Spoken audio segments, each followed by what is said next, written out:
But we have our guest, our special guest here. I want to clear up one before we intro. I want to clear up just for some things to clear up real quick.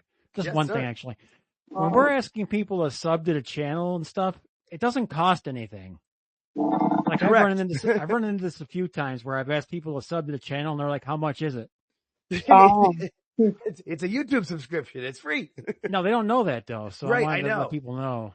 Which I mean, I feel like that's crazy. I mean, yeah, no, I've kind of run into that too sometimes with some family and friends on Facebook. I'm like, guys, I understand they're not into wrestling. That's fine. I'm like, you don't have to watch this stuff, but just help me out a little bit here. No, the algorithm. I've had 3 people ask me how much. Oh Jesus! I'm like, dude, come on now. I'm not going to ask you to sub and give me $10, but hey. Yeah. Well, we'll work on it. We'll try to figure out how to make that better. But yeah, our special guest, the host of the Squared Circle podcast, she really technically was our first guest. She came in on our first Spaces as well. So happy to have her back. Marie Shadows, how you doing? I'm good. How are you guys? Thank you for having me again. I am a 2-time returning. Yeah. That's awesome. Yeah. First time was kind of a pop-in. This time it's a formal invite, and you got the whole show. So right, that was kind of the run-in. That was like her, the run-in debut, or like she came in mid-match. It was great.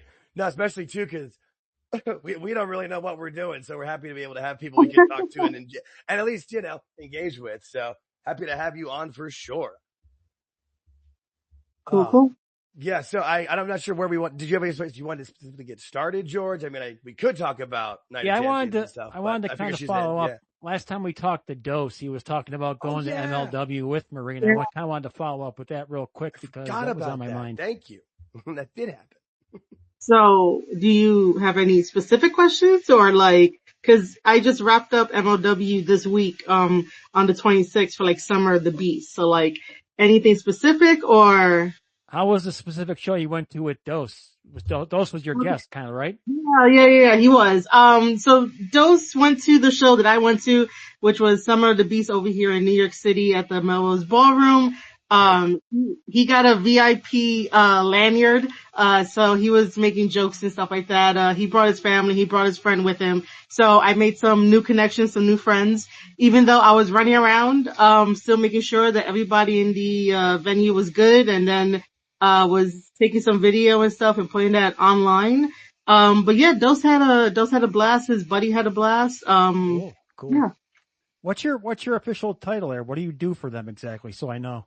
So it goes between being media press, right? And being freelance. So this is what I always do when I work for promotions is that I am very thankful for getting, the media press, credited, right? So I go in, I have my lanyard. I'm able to go to the wrestlers and talk with them and stuff like that. However, I do tend to, talk to the people that give me those opportunities and be like, hey, where do you need me? I am adaptable. I can help you here. I can help you there. Wherever you need me, let me know. And that's exactly what I did on the 26th to help out with the meet and greets. I was helping with the Joshi, meet and greets. With Yuki and Mystico, meet and greet lines. So yeah, I'm always, talking to my people that are there and I'm always like, hey, where do you need me? So if you really want a title, it's between media press and or freelancer, cause I do not sit down. I'm not the type to be like, thank you for giving me this. I'm going to sit here, twiddle my thumbs until the show starts. No, it's like, cool, you gave it to me. Now let me work for it. Cool. That's great. No, that's awesome. Doing what do you need? Where can I be? It's like Johnny on the spot kind of role. Hey, I mean, every good organization needs someone to do something like that. So that's cool. And plus, if you're able to kind of have that chameleon and work and talk to anybody, just put on different hats. Are we doing press over here? Are we doing merch over there? Or crowd control, whatever you need. That's great experience for you as well. That's awesome. I've heard nothing but I don't watch much MLW, but I've heard nothing but good things about them. I remember, what was it when they had the match on Vice a couple years ago where it was, Jacob Fatu versus Hammerstone. I was hoping that was going to get them a TV deal, but didn't work out. Man, it's good to see that they're putting so much back into it and from what at least I see online and from who I've talked to, everybody who goes their shows has a great experience. It does. It is really a good experience. If you're on the fence about going to MLW, the tickets are $15. No matter where you go, $15. If you want to do like meet and greet, obviously that's a little bit more, but it will not break, the bank. But everybody that I have worked with on the MLW roster and the MLW, ring crew, which I know them from, the indie days and stuff like that. Everybody is super nice. Everybody is, very accommodating. Everyone will make sure that like the fans are sent home happy. And then like, for this event, some of the fans remembered me from, December. So, Right. so it was kind of funny talking to them. And, one of them actually followed me on Twitter. And then when I go and check the profile, I was like, oh shit, it's you. It was that kind of interaction cause I was just explaining. Yeah, I was explaining like, Okada was like backstage and shit. And then he was like, what, really? And I was like, yeah, man. And then he was like, I was there watching the ceremony of the New Japan guys getting the awards. And I was like, oh, wait a minute, you were? Oh shit. You were online not too long ago, blah, blah, blah. So it was kind of fun. That's great. Is MLW strictly out there in New York or are they around the whole country? Right? So basically, they tour around a specific states. They still haven't managed to get into other different types of markets, but they do go down to Mexico. And that's as far as they go as of right now. Obviously they're still looking to expand and go everywhere else, but money and all that, but they go to Mexico and then they tour around, the United States. Oh, cool. Okay. Awesome. Yeah, that's really cool. I'll keep an eye out because there's not a great independent scene here in the Phoenix, Arizona area, but there is some actually. I think it was last night actually. Elena Black, formerly Cora Jade, had a match at the Arizona Wrestling Federation and won the title. I would have gone to that match if I didn't go to Vegas, but yeah. Well, the trip to Vegas, my wife won it through a radio contest, and so we had free hotel. Oh. Yeah, so I was like, okay, why not? Because we live. I mean, it's literally a 45-minute flight from Phoenix to Vegas. So yeah. Now MLW, are they strictly on YouTube? Where can I watch it so I can catch up on stuff? Where am I going? So basically, you could do two things. You could go on the YouTube channel, which is obviously youtube.com/MLW, or you can listen to me and Dose Evil on the Square Circle podcast recapping MLW. But YouTube is the best bet. Okay. All right. Is there like who would you say is like their best? Do they have anybody like on there that we would know if there's like an up and comer on the roster? I know they've got people like I know like Riddle's part of it and stuff too, but is there anybody on their roster that like people should keep an eye out for? Well, they did just sign this wrestler named Diego. They signed him right after his match with Kushida, and he put on a great showing, a really, really great showing. He is a high flyer.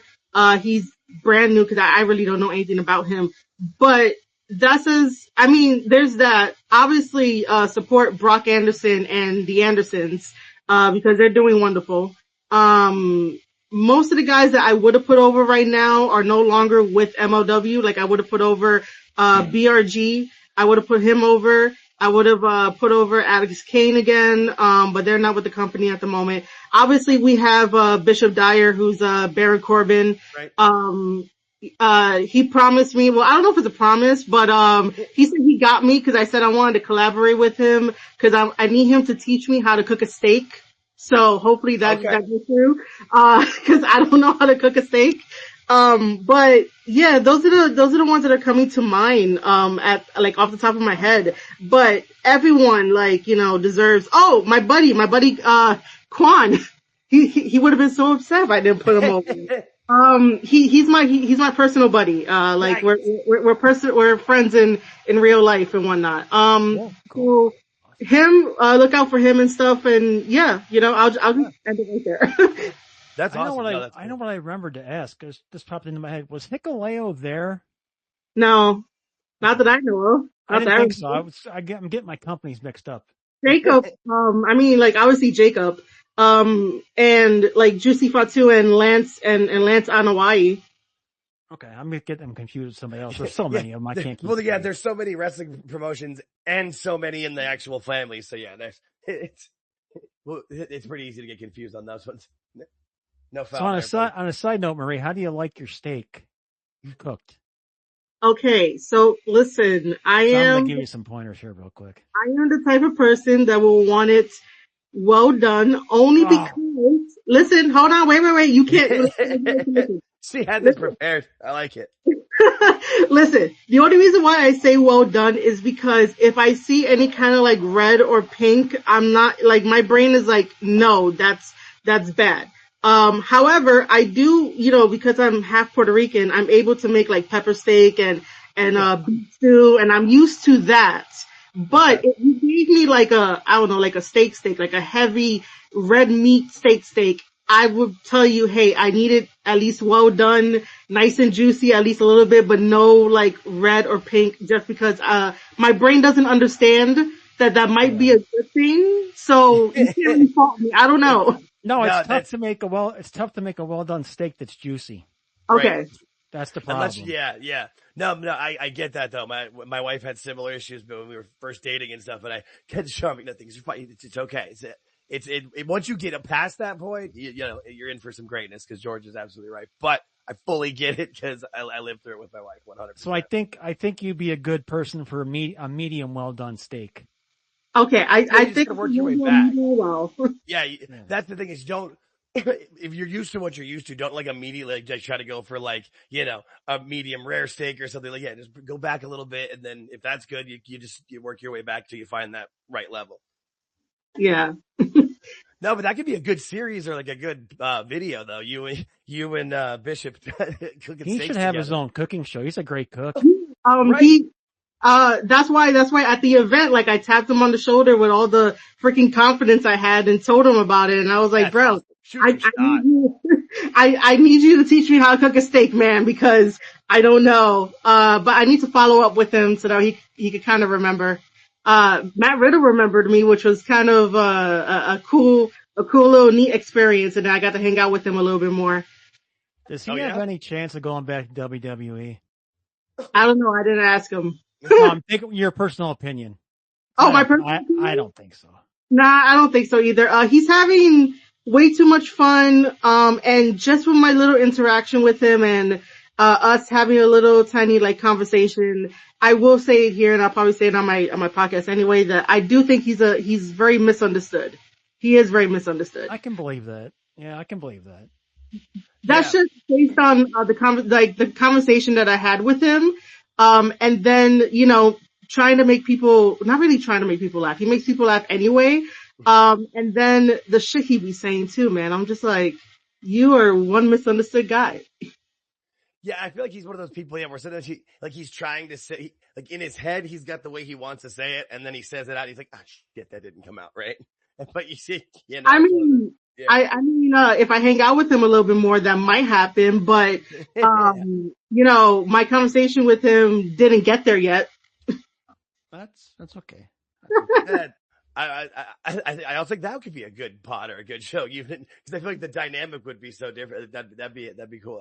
I feel like he's one of those guys that I'm kind of with George, and also too, you forget how much older he is. So yeah, I would like to see him come back and have a good career, because he seems like a good dude. But if he's having fun and making money and doing well with what he's doing, that's really all that counts. And what matters. I will say this though, that every time he has a meet and greet, it's always sold out, and he makes sure that the fans at least get like a couple minutes chatting with him and whatnot.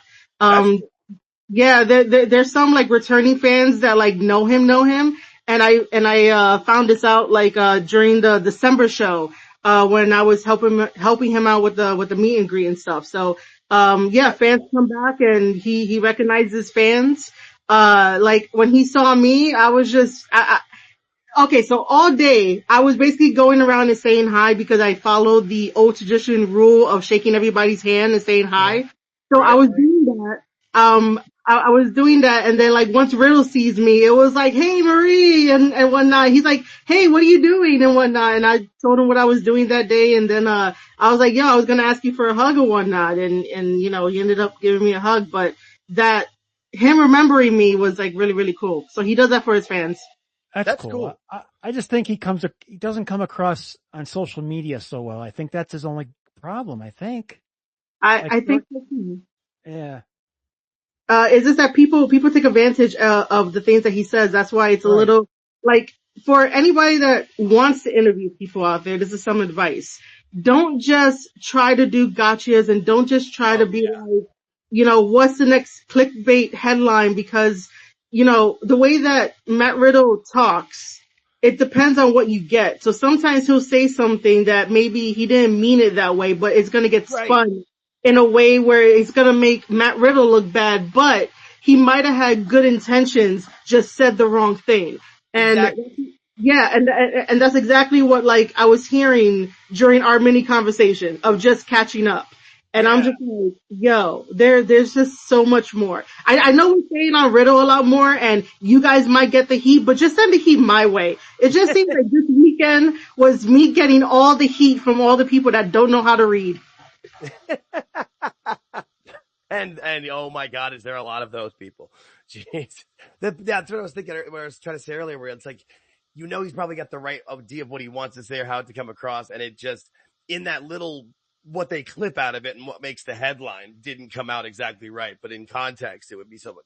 That's the problem nowadays too is, people, you nailed it. They just want to get the gotcha. They just want to, who cares about being right? They just want to, have their moment, get the headline. And that's kind of why, with this show and what George and I are trying to do is we're being more like conversationalists. We're not trying to interview and we're just, let's have a cover. And that's why we can go anywhere. We talk, the conversation leads to steak. Great. We'll talk about that for a bit. It doesn't always have to be in that. And that's kind of more of what we're trying to be. So that's, I'm glad you said that because that's what we will take that advice 100%. We're still figuring it all out. So that's awesome. I'm glad you said that about him because I feel like that's because all you see about him, especially in the world now, are those clips or the headlines from whatever sites where they just, they put just that one clip for that one quote. And it looks ages. And I at least feel like you would hopefully that the people that had said about no to look in for the full context of it, but you don't know.